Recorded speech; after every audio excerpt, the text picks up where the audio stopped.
Thank you. వేదిక మీద ఉన్న పెద్దలకు, మీడియా మిత్రులకు నమస్కారం. తెలంగాణ అస్తిత్వ వేదిక,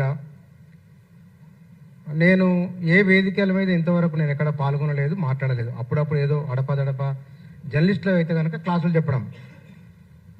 ఎందుకు మాట్లాడాల్సి వచ్చింది, ఎందుకు ఒక అడుగు ముందుకు చేయాల్సి వచ్చింది అనుకున్నప్పుడు 2014 ముందు తెలంగాణ ఉద్యమం, 2014 తర్వాత తెలంగాణ రాష్ట్రం ఏర్పడింది. అధికారంలో ఉన్నవారు ఎటున్నారు, వాళ్ళ పాలసీ ఏమిటి? ఉదాహరణకు మిషన్ కాకతీయ చాలా అద్భుతమైన కార్యక్రమం, బాగున్నది.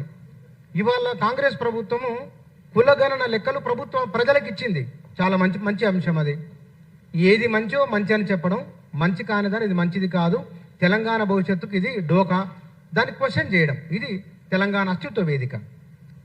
మరొక ఉదాహరణ, ఎందుకు ఇంత తాపత్రయము? మేడారం జాతర, కొమరవెల్లి మల్లన్న జాతర, మహబూబ్నగర్లో కురుమూర్తి జాతర, ఇవి తెలంగాణ ప్రజల భక్తిభావానికి, తెలంగాణ ప్రజల సగటు జీవితానికి, తెలంగాణ ప్రజల ఉదార స్వభావానికి కేంద్రాలు ఇవి. ఇలాంటి కల్చరు మనం కాపాడుకోవాలి. అందులో మనం మూఢత్వం ఉంటుంది, మూఢనమ్మకాలు ఉంటాయి, అది కాదు. ప్రజల్లో మంచితనం ఉంటుంది, ప్రేమామయ గుణం ఉంటుంది, దాన్ని కాపాడుకోవాలి. ప్రభుత్వాన్ని ప్రశ్నించాలి, మనదైన ఒకానొక వారసత్వాన్ని కొనసాగించాలి. దీని ఆధారంగా తెలంగాణ అస్తిత్వ వేదిక ఏర్పడింది. స్వతంత్రం వచ్చిన తర్వాత అందరు కాంగ్రెస్ నాయకులు గాంధీని అడిగిరట, బెంగాల్లో ఉన్నాడు ఆయన, గాంధీ గారు మరి ఉత్సవాలు చేసుకుందాం మనమని. అప్పుడు ఆయన చెప్పిన మాట, బెంగాల్లో ప్రజలు ఆకలితో బాధపడుతున్నారు, ముందు వాళ్ళకు తిండి ఇవ్వండి, ఇల్లు ఇవ్వండి, ఆ తర్వాత ఉత్సవాలు అన్నారు. ఇవాళ తెలంగాణ రాష్ట్రం వచ్చిన తర్వాత 60-70 ఏళ్ళు కొట్లాడి అలసిపోయి ఉన్నారు.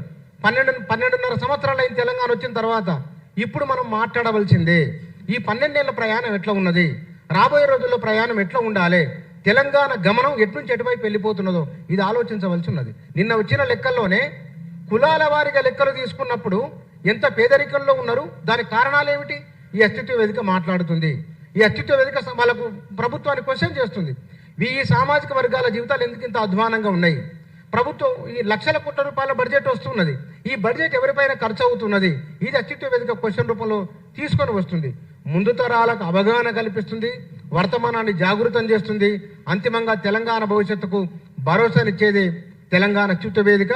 ఇక్కడ ఉన్న వారందరూ కూడా 3-4 దశాబ్దాలుగా తెలంగాణ ఉద్యమంతోనూ సామాజిక ఉద్యమాలతోనూ ప్రేరణ పొందిన వారు, ప్రభావితమైన వారు, ప్రభావితం చేస్తున్నవారు. కాబట్టి ఒక ఉమ్మడి చైతన్యంగా, ఒక ఉమ్మడి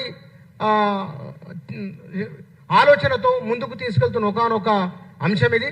రాజకీయాలకు అతీతంగా అన్నప్పుడు ఇవాళ కాంగ్రెస్, బీజేపీ, టీఆర్ఎస్, కమ్యూనిస్ట్ అని కాదు, ప్రజల కోసం ఉన్న కోణంలో రాజకీయం. వాళ్ళు బీజేపీ మంచి చేసింది అనుకోండి, తెలంగాణకు మంచి అని చెప్తాం. ఇందాక వారు అన్నారు కదా, ప్రకాష్ సార్ ఏమన్నారు, ఒక బీజేపీ ఎంపీ పార్లమెంటులో ఒక రాష్ట్ర విభజన కూడా కాదు, అది 2 రాష్ట్రాలు ఒకప్పుడు విడివిడిగా ఉండి కలిసినాయి, మళ్ళీ ఎవరి దోన వాళ్ళు వెళ్ళిపోయింది. అది దాన్ని ఆయన ఇంగ్లాండ్ బ్రిటిష్ వాళ్ళు కనుక పాకిస్తాన్ భారతదేశం విభజన చెప్పడం ఏం పోలికది? అంటే తెలంగాణ ప్రజల మరణాలను అవమానించినట్లు, తెలంగాణ ప్రజల ఉనికి అస్తిత్వాన్ని ఆకాంక్షను అవమానించినట్లు.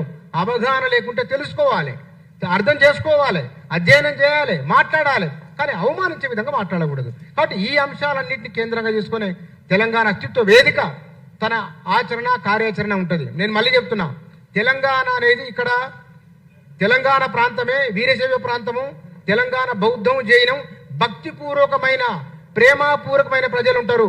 ఇది జాతీయవాద దృక్పథంతో పనిచేసే సంస్థ. Thank you.